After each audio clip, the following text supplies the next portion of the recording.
आप सभी को मेरा प्यार भरा नमस्कार। मैं हूं doctor HP. Sinha, senior consultant neurophysician.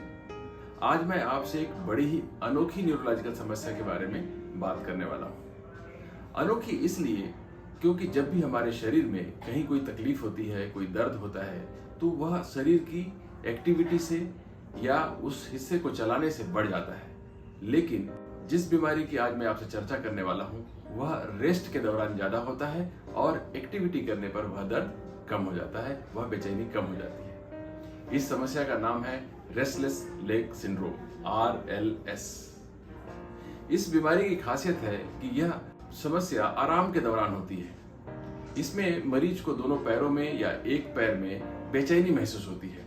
वह बेचैनी कई रूपों में हो सकती है। कुछ को ऐसा लगता है जैसे कुछ चल रहा है पैरों में, और किसी को लगता है कि जलन हो रही है, झुनझुनी हो रही है, खिंचाव हो रहा है, क्रैम्प्स आ रहे हैं। और ये समस्या घुटने और एड़ी के बीच मतलब पिंडली में या काफ एरिया में ज्यादा होता है। तो यह समस्या अधिकांशतः आराम के दौरान होती है। जब मरीज शाम के समय सोफे में बैठा है या बिस्तर पे लेटा है, उस समय ज्यादा होती है।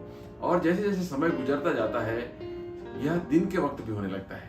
तो दिन में भी जब मरीज लेटता है बिस्तर पर तो उसे तकलीफ होने लगती है, और बीमारी जब और बढ़ जाती है तो यह हाथों में भी आ सकती है। चूंकि इस समस्या की वजह से मरीज की नींद उड़ जाती है, इस वजह से नींद की कमी से होने वाली समस्याएं भी मरीज को होने लग जाती हैं।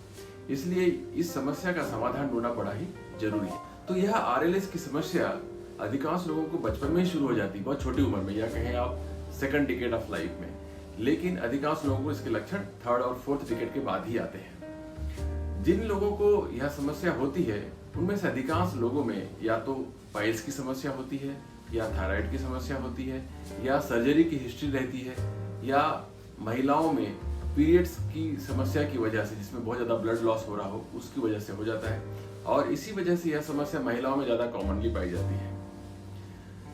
इस RLS के पीछे कारण माना जाता है आयरन की कमी अधिकांश लोगों में।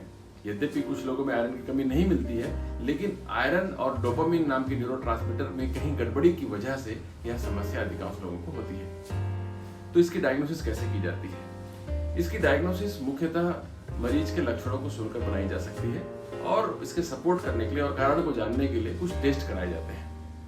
इसलिए अधिकांश मरीजों में थायराइड की जांच होती है, आयरन की जांच होती है, और रूटीन ब्लड टेस्ट किए जाते हैं। कुछ मरीजों में नर्व कंडक्शन स्टडी, जो नसों की जांच होती है, वह पैरों की जाती है। तो इसका उपचार क्या है? इसके उपचार में कुछ दवाइयां हैं, स्पेसिफिक दवाइयां जो डोपामिन रिसेप्टर पर काम करती हैं, उन्हें दिया जाता है। और इसके अलावा कुछ दवाइयां जो न्यूरोपैथिक पेन में काम करती हैं, वो भी इसमें बड़ी ही कारगर तरीके से काम करती हैं। इसके अलावा कुछ दवाइयां जो स्लीपिंग पिल्स के रूप में उपयोग में आती हैं, वह भी इस बीमारी में बहुत ही अच्छा आराम देती है।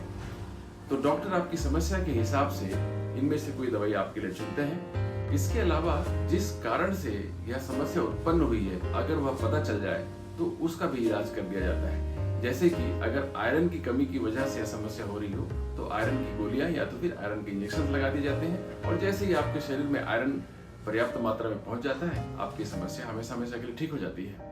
आपको बस इतना ही ध्यान रखना होता है कि आगे फिर से आयरन की कमी ना हो।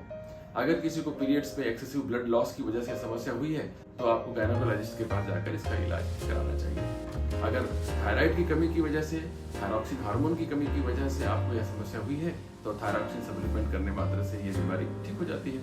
और अगर किसी को शुगर है, किडनी की समस्या है, तो इनका भी उपचार अगर हम सही तरीके से करा दें, तो यह समस्या काफी हद तक ठीक हो जाती है। इसके अलावा जिन्हें पाइल्स की समस्या है, उनकी पाइल्स अगर ठीक हो जाए तो भी यह समस्या काफी हद तक ठीक हो जाती है। इसके अलावा जब आप सोने को जा रहे हैं, तो उस समय अपने पैरों को अच्छे से मालिश कर लें और उसके बाद सोएं, तो इस बीमारी में काफी हद तक राहत मिलती है। अगर आप इन उपायों का ध्यान रखेंगे, तो मुझे उम्मीद है कि आपकी यह समस्या काफी हद तक ठीक हो जाएगी और आप एक नॉर्मल जिंदगी जी पाएंगे। अगर आपको यह वीडियो अच्छा लगा हो, तो आप इसे अपने परिवारजनों में या जिन्हें लगता है कि इसकी जरूरत है, उन तक जरूर शेयर करें। Thank you so much.